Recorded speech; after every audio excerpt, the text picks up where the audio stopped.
केंद्र सरकारच्या प्रधानमंत्री आयुष्मान योजना व राज्याच्या सवलती पुरेशा नसल्याचं शासनाने मान्य केलं आहे। यामुळेच एक सुसंगत आणि प्रभावी कायद्याची गरज भासत होती आणि म्हणूनच हे बिल तयार करण्यात आले।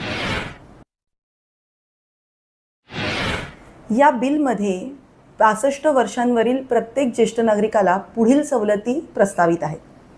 पहिला आहे आर्थिक मदत।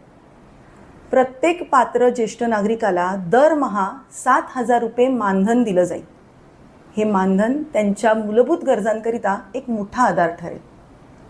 दुसरं आहे मोफत आरोग्य सेवा। शासकीय रुग्णालयांमध्ये 5 लाखांपर्यंतचे उपचार हे मोफत दिले जातील। औषधोपचारावरचा खर्च हा वृद्धांसाठी एक मोठा खर्च असतो, त्यामुळे मोफत आरोग्य सेवा हे त्यांचं जीवन वाचवू शकते। तिसरं आहे महाराष्ट्र दर्शनासाठी